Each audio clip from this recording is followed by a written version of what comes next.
3811 million ரூபாய் பெறுமதியான சட்டவிரோத சொத்துக்களை அரசுடைமையாக்க அவதானம். ஆகஸ்ட் இறுதியில் 121 புதிய மெட்ரோ பேருந்துகள் அமைச்சர் விமல் ரத்நாயக்க தெரிவிப்பு. வழக்கு விசாரணைகளை விரைவுபடுத்தி மக்களுக்கு உடனுக்குடன் நீதியை வழங்குவதே அரசாங்கத்தின் நோக்கம். சுகாதார அமைச்சர் நலிந்த ஜெயதீச தெரிவிப்பு. சிறைச்சாலைக்கு அழைத்துச் செல்லப்பட்ட பூஜித் மற்றும் ஹேமஸ்ரீ. முல்லைத்தீவு கிளிநொச்சியில் காணிகளை விரைவில் விடுவிக்க நடவடிக்கை எடுக்கப்படும். அருண ஜெயசேகர. மயிலத்தமடு மாதவனை பணியாளர்கள் பிரச்சினைக்கு விரைவில் தீர்வு. ஆகஸ்ட் மாதத்தில் எரிபொருள் விலையில் மாற்றம் இல்லை. யாழில் மாவட்ட செயலகத்திற்குள் ரகசியமாக சென்ற ஊடக பிரதி அமைச்சர். நீர்கொழும்பு மோட்டார் சைக்கிள் விபத்தில் புதிய திருப்பம். லோரி உரிமையாளரின் அதிர்ச்சி வாக்குமூலம். யாழ்ப்பாணம் முதல் பேருவளை வரை சிறிய படகுகள் கடலுக்கு செல்வதை உடனடியாக நடைமுறைக்கு வரும் வகையில் தடை செய்ய மீன்பிடி மற்றும் நீரியல் வள திணைக்களம் நடவடிக்கை எடுத்துள்ளது. ஏற்படக்கூடிய சீரற்ற வானிலை தொடர்பில் கணிக்கப்பட்ட நிலையிலேயே இந்நடவடிக்கை எடுக்கப்பட்டுள்ளது. நாட்டின் மேற்கே இன்றிரவு முதல் நிலவும் மழைக்கால நிலைமை மற்றும் காற்றின் வேகம் அதிகரிப்பதன் காரணமாக நாட்டை சுற்றியுள்ள கடல் பகுதிகள் மிகவும் கொந்தளிப்பாக காணப்படும் என வளிமண்டலவியல் திணைக்களம் கணித்துள்ளது. இந்த அபாயகரமான நிலைமையை கருத்தில் கொண்டு மீன்பிடி மற்றும் நீரியல் வள திணைக்களத்தின் பணிப்பாளர் நாயகம் சுசந்த ககவத்தவால் அனைத்து மீனவர் சமூகத்திற்கும் அவசர பாதுகாப்பு அறிவித்தல் ஒன்று விடுக்கப்பட்டுள்ளது. அதன்படி யாழ்ப்பாணம், கிளிநொச்சி, மன்னார், புத்தளம், சிலாபம், நீர்கொழும்பு, கொழும்பு மற்றும் களுத்துறை ஆகிய கடல் பகுதிகளில் கடற்கரை ஒட்டிய பகுதிகளில் தொழிலில் ஈடுபடும் சிறிய மற்றும் ஒருநாள் மீன்பிடி படகுகள் மறு அறிவித்தல் வரை தொழிலுக்காக கடலுக்கு செல்வதை தவிர்க்குமாறும் அறிவுறுத்தப்பட்டுள்ளனர். குறிப்பாக இந்த பகுதிகளில் காற்றின் வேகம் மணிக்கு 70 கிலோமீட்டர் வரை மிக உயர்வாக அதிகரிக்கக்கூடும் என்றும் அத்துடன் கடல் அலைகள் கொந்தளிப்பாக மாறுவது சிறிய படகுகளுக்கு கடும் அச்சுறுத்தலாக அமையக்கூடும் என்றும் பணிப்பாளர் வலியுறுத்தினார். தற்போது கடலுக்கு சென்றுள்ள சிறிய மற்றும் ஒருநாள் மீன்பிடி படகுகள் ஏதேனும் இருப்பின் அவை உடனடியாக நடைமுறைக்கு வரும் வகையில் பாதுகாப்பாக கரைக்கு திரும்புமாறு பணிப்பாளர் நாயகம் தெரிவித்தார். இரவு வேளையில் காற்றின் வேகம் மேலும் அதிகரிக்கக்கூடும் என்பதால் எக்காரணம் கொண்டும் தேவையற்ற ஆபத்துகளை எதிர்கொள்ள வேண்டாம் என தாம் மீனவர் சமூகத்திடம் கேட்டுக்கொள்வதாகவும் அவர் குறிப்பிட்டார். நிலவும் வானிலை தொடர்பில் மீன்பிடி மற்றும் வளிமண்டலவியல் திணைக்களத்தினால் வெளியிடப்படும் மேலதிக அறிவித்தல்கள் குறித்தும் தொடர்ந்தும் அவதானத்துடன் இருக்குமாறும் தமது உயிர் மற்றும் சொத்துக்களின் பாதுகாப்பு குறித்து பொறுப்புடன் செயற்படுமாறு அவர் மேலும் கருத்து தெரிவிக்கையில் தெரிவித்தார். இதேவேளை காங்கேசன்துறையிலிருந்து மன்னார், கொழும்பு, காளி மற்றும் ஹம்பாந்தோட்டை ஊடாக பொத்துவில் வரையான கரையோரத்திற்கு அப்பாற்பட்ட கடற்பரப்புகளில் காற்றின் வேகமானது அவ்வப்போது மணித்தியாலத்திற்கு 60 தொடக்கம் 70 கிலோமீட்டர் வரை அதிகரிக்கக்கூடிய சாத்தியம் காணப்படுவதாக வளிமண்டலவியல் திணைக்களம் அறிவித்துள்ளது. திருகோணமலையிலிருந்து முல்லைத்தீவு ஊடாக காங்கேசன்துறை வரையான கரையோரத்திற்கு அப்பாற்பட்ட கடற்பரப்புகளில் காற்றின் வேகமானது அவ்வப்போது மணித்தியாலத்திற்கு 50 தொடக்கம் 60 கிலோமீட்டர் வரை அதிகரிக்கக்கூடிய சாத்தியம் காணப்படுகின்றது. காங்கேசன்துறையிலிருந்து மன்னார், கொழும்பு, காளி மற்றும் ஹம்பாந்தோட்டை ஊடாக பொத்துவில் வரையான கரையோரத்திற்கு அப்பாற்பட்ட கடற்பரப்புகள் அவ்வப்போது மிகவும் கொந்தளிப்பாக காணப்படும் என எதிர்பார்க்கப்படுகிறது. கடலில் பயணம் செய்வோரும் மீனவ சமூகமும் மறு அறிவித்தல் வரை மேற்குறிப்பிட்ட கடற்பரப்புகளில் நடவடிக்கைகளில் ஈடுபடுவதை தவிர்த்துக் கொள்ளுமாறு அறிவுறுத்தப்படுகின்றார்கள். திருகோணமலையிலிருந்து முல்லைத்தீவு ஊடாக காங்கேசன்துறை வரையான கரையோரத்திற்கு அப்பாற்பட்ட கடற்பரப்புகள் அவ்வப்போது கொந்தளிப்பாக காணப்படும் என எதிர்பார்க்கப்படுகின்றது. மேற்குறிப்பிட்ட கடற்பரப்புகளில் கடலில் பயணம் செய்வோரும் மீனவ சமூகமும் இவ்விடயம் தொடர்பாக அவதானமாக இருக்குமாறு அறிவுறுத்தப்படுகின்றார்கள். மன்னாரிலிருந்து கொழும்பு, காளி மற்றும் ஹம்பாந்தோட்டை ஊடாக பொத்துவில் வரையான கரையோரத்திற்கு அப்பாற்பட்ட கடற்பரப்புகளில் கடல் அலைகள் 2.53 மீட்டர் வரை உயரம் மேலெழும்பக்கூடிய சாத்தியம் காணப்படுவதாக அத்திணைக்களம் மேலும் குறிப்பிட்டுள்ளது. 2004 முதல் 2026 ஆண்டின் இதுவரையிலான காலப்பகுதியில் 3811 மில்லியன் பெறுமதியான சட்டவிரோத சொத்துக்களை அரசாங்கத்திற்கு பொறுப்பேற்பதற்கான நடவடிக்கைகள் மேற்கொள்ளப்பட்டுள்ளதாக போலீஸ் ஊடக பேச்சாளர் உதவி போலீஸ் அத்தியட்சகர் எப்சு வூட்லர் தெரிவித்துள்ளார். முழு நாடு ஒன்றாக தேசிய செயல்பாட்டின் கீழ் இலங்கை போலீசாரின் பங்களிப்பு குறித்து அண்மைக்கால தகவல்களை அறிவிக்கும் விசேட ஊடகவியலாளர் சந்திப்பில் நேற்று கலந்து கொண்டு கருத்து தெரிவிக்கும் போது அவர் இதனை தெரிவித்தார். இதன்படி 2024 ஆண்டில் 1490 மில்லியன் ரூபாய் பெறுமதியான சட்டவிரோத சொத்துக்களை முடக்குவதற்கு நடவடிக்கை எடுக்கப்பட்டுள்ளது. 2025 ஆண்டில் 1549 மில்லியன் ரூபாய் பெறுமதியான சட்டவிரோத சொத்துக்களை அரசாங்கத்திற்கு பொறுப்பேற்பதற்கான சட்ட நடவடிக்கைகள் அமல்படுத்தப்பட்டுள்ளதாக அவர் வெளிப்படுத்தினார். மேலும் 2026 ஆண்டின் இதுவரையிலான கடந்த சில மாத காலப்பகுதியில் 772 மில்லியன் ரூபாய் பெறுமதியான சட்டவிரோத சொத்துக்களை அரசாங்கத்திற்கு பொறுப்பேற்பதற்கான தேவையான சட்ட நடவடிக்கைகள் ஆரம்பிக்கப்பட்டுள்ளதாகவும் அவர் கூறினார். இதேவேளை முழுநாடு ஒன்றாக தேசிய செயல்பாட்டின் கீழ் போதைப் பொருள் தொடர்பில் 2,39,394 சந்தேக நபர்கள் கைது செய்யப்பட்டுள்ளனர். இவ்வாறு கைது செய்யப்பட்டவர்களில் பிரதான போதைப் பொருள் கடத்தல்காரர்கள் 995 பேருக்கு எதிராக வழக்கு தாக்கல் செய்யப்பட்டுள்ளது. போலீஸ் பொறுப்பில் எடுக்கப்பட்ட சந்தேக நபர்களில் 378 பேரின் சொத்துக்கள் தொடர்பில் விசாரணைகளும் ஆரம்பிக்கப்பட்டுள்ளதாக குறிப்பிடப்பட்டுள்ளது. கைது செய்யப்பட்டவர்களில் 3,297 பேருக்கு எதிராக தடுப்பு காவல் உத்தரவுகளும் பெறப்பட்டுள்ளன. இதேவேளை முழுநாடு ஒன்றாக தேசிய செயல்பாடு அமல்படுத்தப்பட்ட கடந்த 9 மாதங்களில் 2,253 கிலோ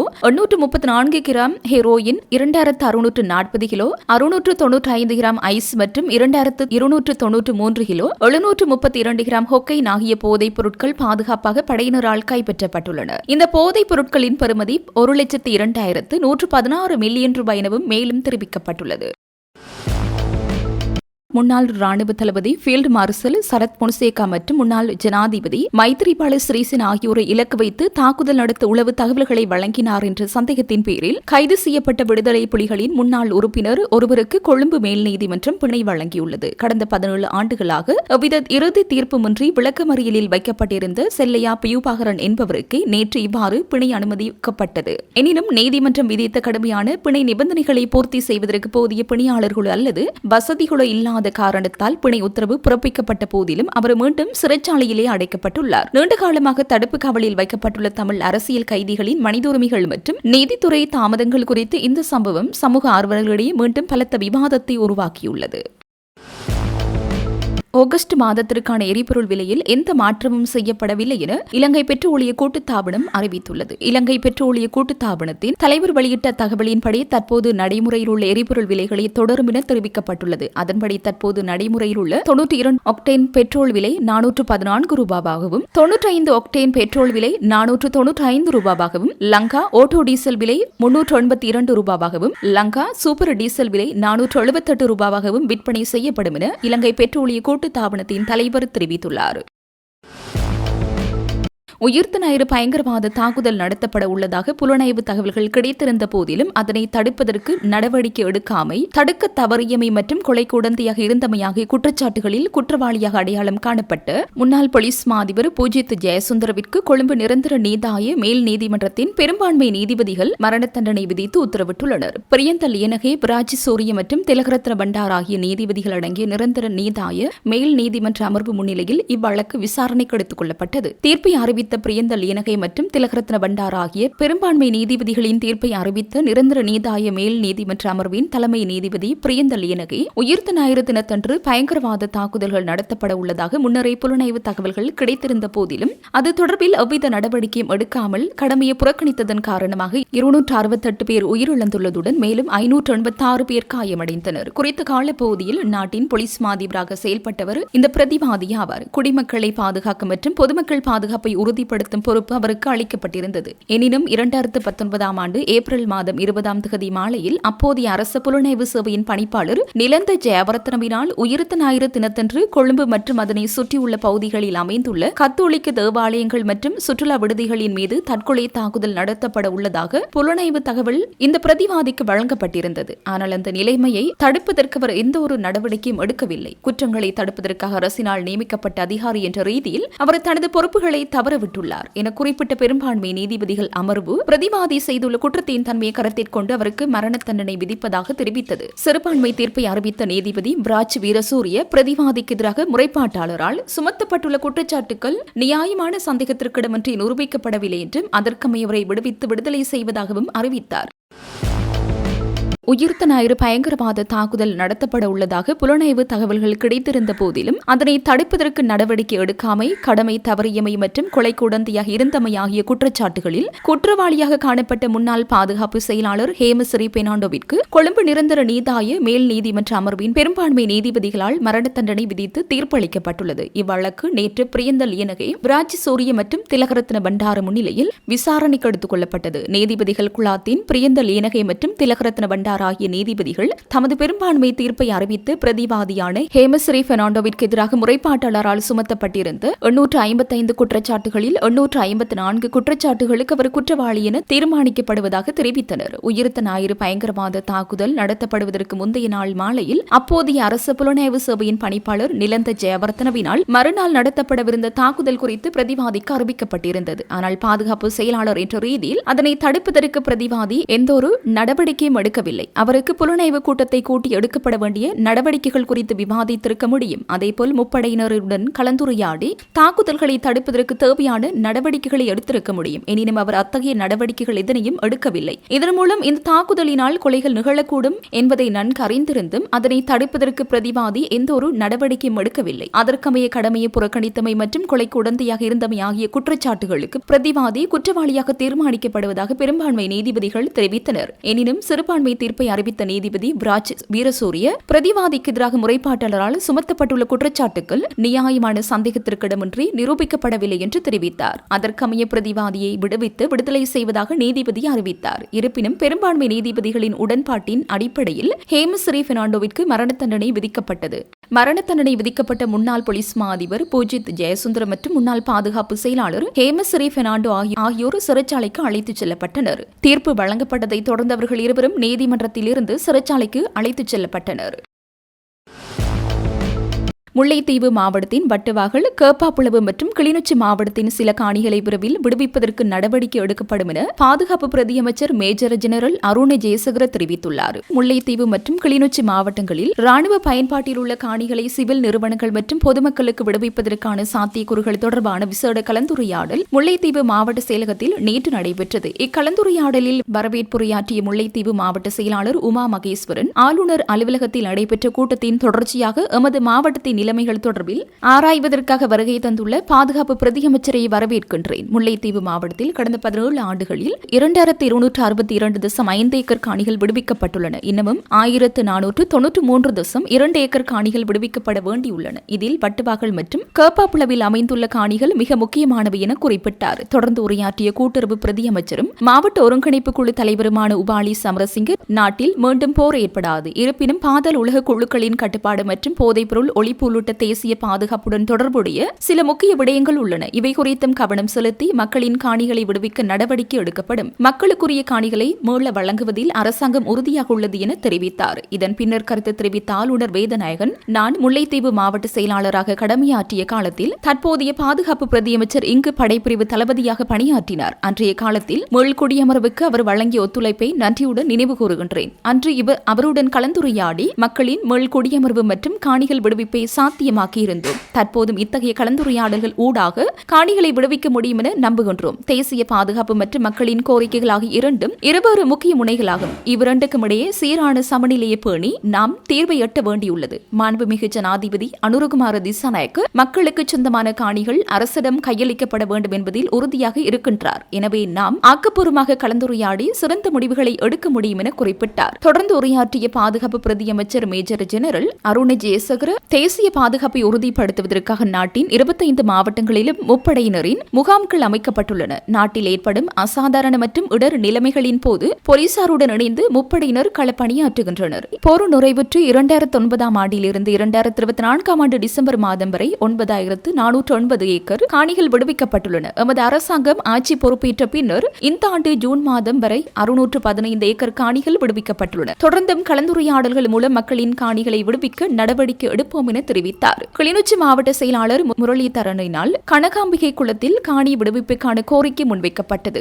ராணுவ முகாமின் வேலையை 10 மீட்டர் தூரம் பின்னோக்கி நகர்த்துவதன் மூலம் 3 குடும்பங்களுக்கு சொந்தமான 1.5 ஏக்கர் காணியை விடுவிக்க முடியும் என அவர் சுட்டிக்காட்டினார். இதனை சாதகமாக பரிசீலித்து நடவடிக்கை எடுப்பதாக பாதுகாப்பு பிரதியமைச்சர் தெரிவித்தார். திருவிழா காலங்களில் கனகாம்பிகை குளம் அமைந்துள்ள வீதியை பொதுமக்கள் பயன்படுத்த அனுமதிக்குமாறு முன்வைக்கப்பட்ட கோரிக்கையும் பிரதியமைச்சர் ஏற்றுக்கொண்டார். மேலும் அப்பகுதியில் ராணுவ கட்டடத்துடன் உள்ள காணியை விடுவிப்பதற்கு ராணுவத்தினரால் 8.5 மில்லியன் ரூபாய் கோரப்பட்டுள்ள நிலையில் கோயில் நிர்வாகத்தால் அத்தொகையை செலுத்த முடியாதிருப்பதை மாவட்ட செயலாளர் சுட்டிக்காட்டியதை அடுத்து அதனை மீள் பரிசீலனை செய்யவும் பிரதியமைச்சர் இணக்கம் தெரிவித்தார். கடந்த மே மாதம் பாதுகாப்பு பிரதியமைச்சரால் பார்வையிடப்பட்ட இயக்கட்சியில் உள்ள காணியை இன்னும் 3 மாதங்களுக்குள் விடுவிக்க நடவடிக்கை எடுக்கப்படும் என ராணுவத்தினர் இதன்போது தெரிவித்தனர். வட்டுவாகல் மற்றும் கேப்பாப்புலவு காணி உரிமையாளர்கள் சார்பில் கலந்து கொண்டவர்கள் தமது கோரிக்கைகளை முன்வைத்தனர். வட்டுவாகல் பகுதியில் பொதுமக்களின் தனியார் காணிகளை விடுவிப்பதற்கு முன்பாக பகுதியில் கன்னிவடி அகற்றும் பணிகளை நிறைவு செய்து காணியை விடுவிக்க நடவடிக்கை எடுக்கப்படும் என பிரதியமைச்சர் உறுதியளித்தார்.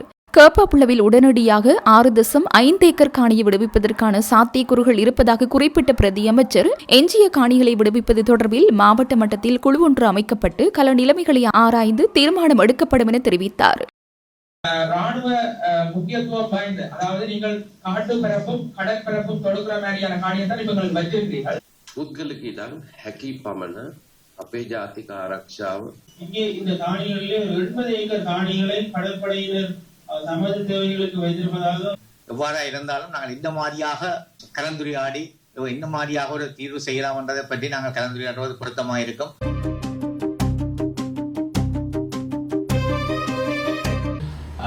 மக்கள் வாழ்விடங்களாக முக்கியமாக பிரதேச செயலாளர்களுடைய கட்டுப்பாட்டிலே இருந்த காணிகளாக இருக்கின்றது. கிட்டத்தட்ட 77% காணிகள் தற்போது படையினர் வசம் இருக்கின்றது. இந்த காணிகளிலே நாங்கள் எதிர்பார்க்கிற விட உண்மையில் நாங்கள் எல்லோருமே முதலாவது நாங்கள் பார்க்க வேண்டியது பாதுகாப்பு என்பது. அந்த வகையிலே பாதுகாப்பு படையினருக்கு தேவையான காணிகளை நாங்கள் வழங்குவதற்கு முன்னுரிமை வழங்க வேண்டும். அதே நேரம் படையினருக்கு தேவையற்ற, அதாவது அவருடைய பயன்பாட்டுக்கு எதிர்காலத்தில் தேவைப்படாத என்ற வகையிலே இருக்கக்கூடிய காணிகளை அவர்கள் விடுவார்கள் என்ற ஒரு ஏற்பாடுக்காகத்தான் இவ்வாறான கலந்துரையாடல் ஏற்பாடு செய்யப்பட்டு, அந்த வகையிலே இந்த காணிகளிலே சில காணிகளை எதிர்காலத்திலே மக்களுடைய தேவைக்காக விடுவிப்பது தொடர்பான கலந்துரையாடலே இந்த கலந்துரையாடல் என்பதை இந்த இடத்திலே நான் ஞாபகப்படுத்துவேன்.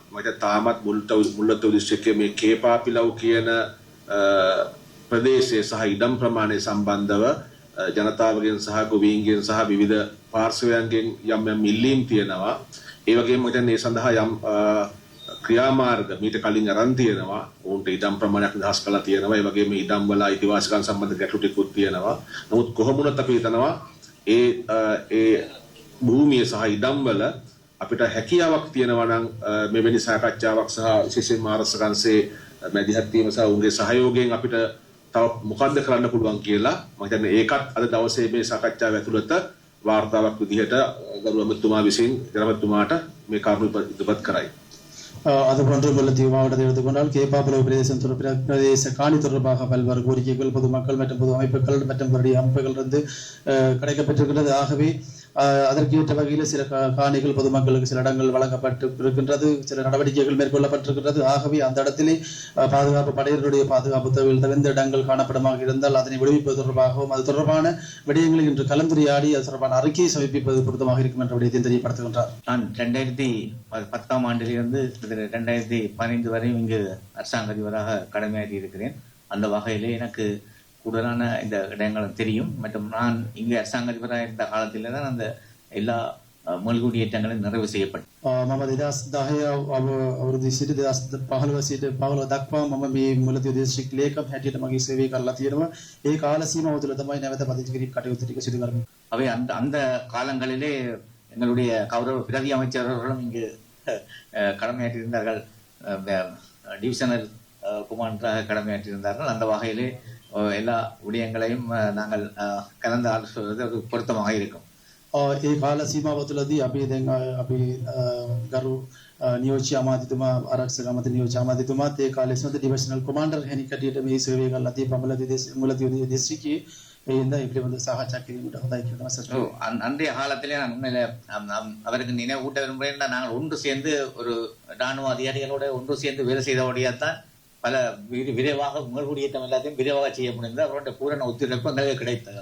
ඒ කාලේ සීමා තුළදී එතුමාගේ සහයෝගය ඒ වගේ ඉලදාරියගේ සහයෝගයත් එක්ක තමයි නැවත පදිංචි කිරීම කටයුතු අපිට පහසුවීම කරගන්න පුළුවන් වුණා. இப்பொழுது எங்களுக்கு யுத்தம் முடிவடைந்து விட்டது. ஆனால் அந்த யுத்தம் முடிவடைந்தாலும் சில பிரச்சனைகள் இருக்கின்றன தொடர்ந்தும்.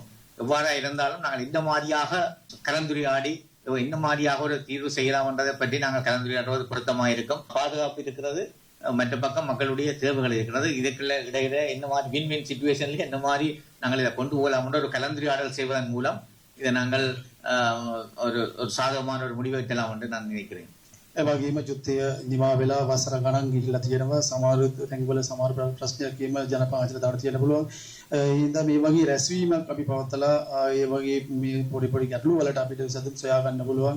ජනාධිපතිතුමාත් විතරම මතක් කරන සිද්ධිය තමයි මේ මහ ජනතාවගේ ඉඩම ඒගොල්ලොන්ට ලබා දෙන්න ඕනේ කියලා අපි මෙතනදී අනිවාර්යයෙන්ම බලන්න ඕනේ. ඒ කියන්නේ රටේ ආරක්ෂාව, ජාතික ආරක්ෂාව ගැන බලන්න ඕනේ. ඒ වගේම මහ ජනතාවගේ අවශ්‍යතාවය පිළිබඳව බලාගෙන තමයි මේ වෙනි සාකච්ඡාව අපි තීරණයක් ගැනීමට උත්සාහ කරන්න ඕනේ. එතකොට අපේ ප්‍රධාන වශයෙන් ගරු ජනාධිපතිතුමාගේ අරමුණ තමයි රාජ්‍යයට අයිති ඉඩම් මුදාහරිනකොට ඒ ගැන විශේෂ සැලකිල්ලක් යොමු කරන්න ඕනේ. ඒ මුදාහරින ඉඩම් ඒ ආයතන වලට දෙන්න කලින් විශේෂයෙන්ම ඒ හමුදා භාවිතා කරපු ඉඩම් මොන අරමුණක් සඳහා පාවිච්චි කරනවද? සංචාරක එහෙම නැත්නම් වෙනත් ව්‍යාපෘතියක් කර්මාන්තයක් දාන්න නම් විතරයි ඒවා නිදහස් කරන්නේ. පුද්ගලික ඉඩම් හැකි පමණ අපේ ජාතික ආරක්ෂාව පළවෙනි තැනට ප්‍රමුඛත්වයක් හැටියට තියලා නිදහස් කිරීමට තමයි අපේ උපරිම උත්සාහය. அதாவது குறிப்பிட்ட பிரதானமாக ஜனாதிபதி அவர்கள் இந்த விடயத்திலே அவருடைய இலக்காக இருக்கின்றது. அதாவது குறித்த காணிகளை விடுவிக்கும் போது, அதாவது அரச காணிகளாக இருந்தால் அந்த அரசாணை விடுவிப்பதற்கு நோக்கம் சுற்றுலாத்துறை மேம்படுத்துவதற்காக அது போன்ற விடயங்களுக்காக என்ற விடயத்தை பார்க்குமாறும், அதுபோன்று தனியாருடைய இடங்களை விடுவிக்கின்ற போது உண்மையிலேயே தேசிய பாதுகாப்பினை கருதி அந்த மக்களுடைய காணிகளை விடுவிக்க வேண்டும் என்பதுதான் ஜனாதிபதியுடைய கோரிக்கையாக இருக்கின்றது. විශේෂයෙන්ම මුලතිව් දිස්ත්‍රික්කයේ ගත්තම 2009 ඉඳලා 2024 දෙසැම්බර් වෙනකම් ත්‍රිවිධ හමුදාවම භාවිතා කරපු අක්කර 9480ක් නිදහස් කරලා තිනවා. ඒ වගේම අපි මේ වර්තමාන රජයේ බලයට පත් වෙලා ජූනි 30 වෙනකම් ඒ කාලය ඇතුළත ත්‍රිවිධ හමුදාව පාවිච්චි කරපු මුලතිව් දිස්ත්‍රික්කයේ අක්කර 615ක් නිදහස් කරලා තිනවා. அதுபோன்று 2009 தொடக்கம் 2024 ஆண்டு டிசம்பர் வரையான காலப்பகுதியிலே, அதாவது இராணுவத்தினால் பாதிக்கப்பட்டிருந்த 9480 ஏக்கர் காணிகள் மக்களுடைய பாவனைக்கு விடுவிக்கப்பட்டிருக்கிறது. அதுபோன்று எங்களுடைய இந்த அரசாங்கம் வந்ததுக்கு பிறகு ஜூன் மாதம் வரைக்கும் 615 ஏக்கர் காணிகள் விடுவிக்கப்பட்டிருக்கிறது.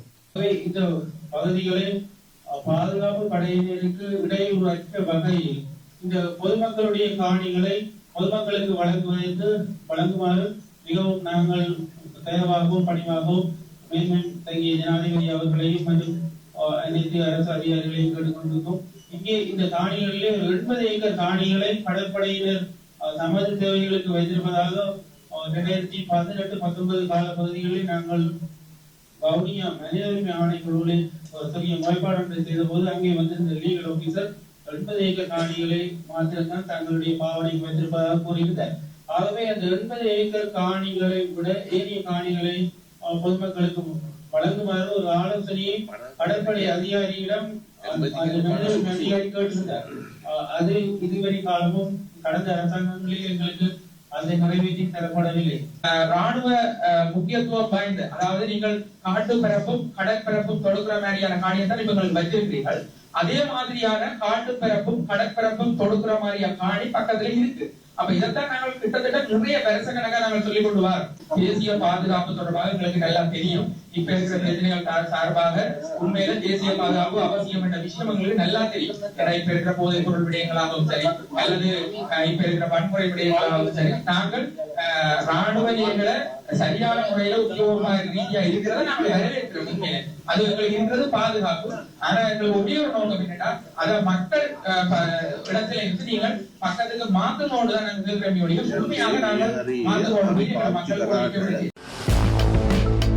யாழ் மாவட்ட செயலகத்திற்கு முன்பாக ஊடகவியலாளர்கள் போராட்டம் நடாத்திய நிலையில் அவர்களை சந்திக்காது ரகசியமான முறையில் மாவட்ட செயலகத்திற்குள் சென்று ஊடக பிரதியமைச்சர் கலந்துரையாடலில் ஈடுபட்டுள்ளார். மாவட்ட செயலகத்தின் பிரதான நுழைவாயில் முன்பாக ஊடகவியலாளர்கள் நீதி கோரி பல்வேறு கோஷங்களை எழுப்பி போராட்டம் நடாத்தியுள்ளனர். ஊடக பிரதியமைச்சர் கௌசல்யா ஆரியரத்ன பங்கேற்புடன் அரசாங்க தகவல் திணைக்களத்தின் ஏற்பாட்டில் யாழ் மாவட்ட செயலகத்தில் ஊடக செயலமர்வு ஒன்றுக்கு ஏற்பாடு செய்யப்பட்டு அழைப்பு விடுக்கப்பட்டிருந்தது. இந்நிலையில் அனுரகுமார திசாநாயக்க தலைமையிலான அரசு பொறுப்பேற்று 2 2 ஆண்டுகள் கடந்துள்ள நிலையில் ஊடகவியலாளர்களின் படுகொலைகள் மற்றும் ஊடக நிறுவனங்கள் மீதான தாக்குதல்களுக்கு சுயாதீன விசாரணை மற்றும் நீதி கோரி யாழ் ஊடக அமையத்தின் ஏற்பாட்டில் போராட்டம் ஒன்று முன்னெடுக்கப்பட்டுள்ளது. போராட்டத்தில் ஈடுபட்ட ஊடகவியலாளர்களை கண்டுகொள்ளாமல் ரகசியமான முறையில் மற்றைய நுழைவாயிலால் மாவட்ட செயலகத்திற்குள் நுழைந்த ஊடக பிரதி அமைச்சர் கௌசல்யா ஆரியரத்ன கருத்தமர்வில் பங்கேற்றுள்ளார். படுகொலை செய்யப்பட்ட ஊடகவியலாளர்களுக்கு நீதி கோரி போராடிய ஊடகவியலாளர்களை சந்திக்க மறுத்த ஊடக பிரதி அமைச்சரின் செயல்பாட்டின் மூலம் இந்த அரசாங்கம் ஊடகவியலாளர்களுக்கு நீதியை பெற்றுத் தரப்போவதில்லை என்பதனை திட்ட தெளிவாக கோடிட்டு காட்டியுள்ளதாக யாழ் ஊடக அமைய தலைவர் கே செல்வகுமார் தெரிவித்துள்ளார். அவர் மேலும் தெரிவிக்கையில், யாழ் மாவட்ட செயலகத்திற்கு முன்னால் ஊடகவியலாளர்கள் ஒன்று கூடி போராட்டத்தை முன்னெடுத்துள்ளோம். எங்களுடன் கூட பணியாற்றிய 39 ஊடகவியலாளர்கள் படுகொலை செய்யப்பட்டுள்ள நிலையில் இதுவரை காலமும் எந்த அரசாங்கமும் விசாரணைகளை முன்னெடுக்கவில்லை. இந்த புதிய அரசாங்கம் ஆட்சிக்கு வந்து 2 வருடங்கள் கடந்த நிலையில் 39 ஊடகவியலாளர்களின் படுகொலை விசாரணையை துரிதப்படுத்தாத நிலையில் நாங்கள் இதனை கண்டித்து விசாரணை துரிதப்படுத்துமாறு கோரி கவனஈர்ப்பு போராட்டத்தை முன்னெடுத்தோம். கடந்த காலங்களிலும் நாம் இதனை வலியுறுத்திய போது ஊடக அமைச்சர்கள் அனைவரும் எங்களோடு பேசுவதற்கு ஒத்துழைப்பு தந்தார்கள். எங்களுடைய பேச்சை கேட்டார்கள். எங்களுடைய வலிகள், எங்களுடைய வேதனைகள், ஊடகவியலாளர்கள் படுகொலை சம்பந்தமான விசாரணை சம்பந்தமாக கேட்டார்கள். ஆனால் இன்று ஊடக பிரதி அமைச்சர் எங்களை சம்மதிக்க மறுத்திருக்கிறார். இந்த அரசாங்கம் உண்மையில் ஊடகவியலாளர்களை எப்படி கையாளுகின்றார்கள் என்பதனை இது காட்டுகிறது. நாங்கள் இந்த போராட்டத்தை மாவட்ட செயலக பிரதான நுழைவாயிலுக்கு அருகில் முன்னெடுத்த போது வாயில் அருகில் நம்மை நிற்கக்கூடாது, அப்புறப்படுத்த மாவட்ட செயலர் போலீசாருக்கு பணித்துள்ளார். இந்த ஊடகவியலாளர் வழி மாவட்ட செயலாளருக்கு தெரியும். தெரிந்தும் அவர் இந்த அரசுக்கு வக்காலத்து வாங்குகிறாரோ என்ற நிலைதான் இங்கே இருக்கிறது. தமது பதவிகளை தக்க வைப்பதற்காக இப்படி ஒரு பிழைப்பை நடத்துவது உண்மையிலேயே மனதில் வேதனையாகவும் ஒரு கேவலமான செயலாகும். இன்று நாங்கள் 39 ஊடகவியலாளருக்கு நீதி வேண்டி இந்த இடத்தில் வந்து வழிகளோடு தான் இருக்கின்றோம். ஆனால் இந்த அரசு ஆட்சிக்கு பெற முதல் ஊடகவியலாளர் படுகொலையை விசாரிப்போம், விசாரணை கோவைகளை கைகளில் எடுப்போம் என உறுதி கூறினார்கள் என அவர் தெரிவித்தார். இலங்கையின் பொது போக்குவரத்து சேவையை நவீனமயப்படுத்தும் நோக்கில் ஆகஸ்ட் மாத இறுதிக்குள் 121 புதிய மெட்ரோ பேருந்துகள் மக்கள் பயன்பாட்டிற்காக கொண்டுவரப்பட உள்ளன. இந்த திட்டம் போக்குவரத்து நெரிசல், எரிபொருள் பயன்பாடு மற்றும் சுற்றுச்சூழல் மாசுபடுதலை குறைப்பதுடன் 2030ஆம் ஆண்டுக்குள் நாடு முழுவதும் மெட்ரோ பேருந்து சேவையை விரிவுபடுத்த அரசாங்கம் இலக்கு நிர்ணயித்துள்ளது என போக்குவரத்து நெடுஞ்சாலைகள் சிவில் விமான சேவைகள் அமைச்சர் பிமல் ரத்நாயக்க தெரிவித்துள்ளார். இலங்கையின் பொது போக்குவரத்து சேவையை நவீனமயப்படுத்தும் நோக்கில் ஆகஸ்ட் மாத இறுதியில் 121 புதிய மெட்ரோ பேருந்துகள் மக்கள் பயன்பாட்டிற்கு கொண்டுவரப்பட உள்ளதாக அமைச்சர் பிமல் ரத்நாயக்க தெரிவித்துள்ளார். சீனா உள்ளிட்ட பல்வேறு நாடுகளிலிருந்து கொண்டுவரப்பட்ட இந்த பேருந்துகளுக்கான பதிவு மற்றும் சட்டப்பூர்வமான பணிகள் தற்போது நிறைவடைந்து வருகின்றன. தனிநபர் வாகனங்களின் பயன்பாட்டை குறைப்பதன் மூலம் எரிபொருள் பயன்பாட்டை கட்டுப்படுத்தவும், வாகன புகையினால் ஏற்படும் சுற்றுச்சூழல் பாதிப்புகளை குறைக்கவும், நகரங்களில் நிலவும் கடுமையான போக்குவரத்து நெரிசலை கணிசமாக குறைக்க முடியும் என்றும் அரசாங்கம் எதிர்பார்க்கிறது. இந்த திட்டத்தின் அடுத்த கட்டமாக தலைநகரத்துடன் மட்டும் நிறுத்தாமல் யாழ்ப்பாணம் மற்றும் நுவரெலியா மாவட்டங்களிலும் மெட்ரோ பேருந்து சேவையை தொடங்கவும், அதற்காக புதிய பணிமனைகளை அமைக்கவும் நடவடிக்கைகள் எடுக்கப்பட்டுள்ளன. ஏற்கனவே பயன்பாட்டில் உள்ள 10 பேருந்துகளில் ஆங்கிலத்தில் மட்டுமே இருந்த அறிவிப்புகள் பயணிகளின் வசதிக்காக புதிய பேருந்துகளில் 3 மொழிகளிலும் இடம்பெறும் வகையில் ஏற்பாடுகள் செய்யப்பட்டுள்ளன. 2030ஆம் ஆண்டுக்குள் மெட்ரோ பேருந்து நிறுவனத்தின் வாகன எண்ணிக்கையை 500க்கு மேலாக உயர்த்தவும், தனியார் துறையின் பங்கேற்புடன் ஒட்டுமொத்த நகர்ப்புற போக்குவரத்தையும் இந்த வலையமைப்பின் கீழ் கொண்டுவரவும் அரசாங்கம் இலக்கு நிர்ணயித்துள்ளது. அரசுக்கு சுமையற்ற வகையில் ஒரு சிறந்த வணிக மாதிரியாக இச்சேவை முன்னெடுக்கப்படும் என்றார்.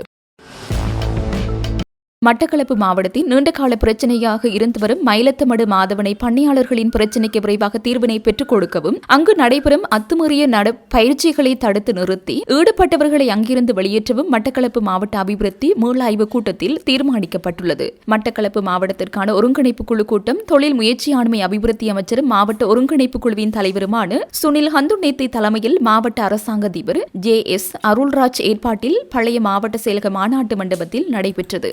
கடந்த ஆண்டு முன்னெடுக்கப்பட்ட திட்டங்கள் தொடர்பில் ஆராயப்பட்டதுடன் அத்திட்டங்கள் 100% நிறைவடைந்துள்ள நிலையில் இந்த ஆண்டுக்காக முன்னெடுக்கப்படும் வேலை திட்டங்கள் மற்றும் நிதி ஒதுக்கீடுகள் குறித்தும் ஆராயப்பட்டது. மட்டக்களப்பு மாவட்டத்தில் முன்னெடுக்கப்பட வேண்டிய பாலங்கள் புனரமைப்பு வேலை திட்டங்கள் குறித்து இதன்போது விரிவாக ஆராயப்பட்டது. குறிப்பாக சிறிய பாலங்கள் முதல் பாரிய அளவிலான பாலங்களை புனரமைப்பது குறித்து கலந்துரையாடப்பட்டது. பட்டிருப்பு பாலம், மண்டூர், குருமன்வெளி பாலம், அம்பலாந்துறை, குருக்கல் மடம் பாலம், சந்திவெளி, திகிலிப்பட்டை பாலம், வெல்லாவளி, திவிலானை வீதி மற்றும் அம்பலாந்துறை, வில்லுக்குடி நீர்க்குளம் ஆகிய திட்டங்களுக்கான சாத்தியபல ஆய்வு அறிக்கைகளை விரைவாக தயாரித்து அபிவிருத்தி பணிகளை முன்னெடுப்பதற்கு இங்கு விரிவாக வலியுறுத்தப்பட்டது. உருகாம மீனவர் சங்கம் நீண்ட காலமாக எதிர்கொள்ளும் இறங்குதுறை பிரச்சினை தொடர்பில் விரிவான கலந்துரையாடல் இடம்பெற்றதுடன் அனைத்து தரப்பினரும் கருத்துகளும் பரிசீலிக்கப்பட்டன. இதன்போது மீனவர்களின் பாதுகாப்பையும் வாழ்வாதாரத்தையும் கருத்தில் கொண்டு அனைத்து மீனவர்களும் உருகாமம் குளத்தில் அமைந்துள்ள இறங்குதுறையில் தங்களது தோணிகளை நிறுத்தி பயன்படுத்த வேண்டும் என்ற முன்மொழிவு ஏகமனதாக ஏற்றுக்கொள்ளப்பட்டது. விவசாயிகளின் நெல் கொள்வனவு, நெல்லுக்கான உத்தரவாத கொள்விலை, விவசாயிகளின்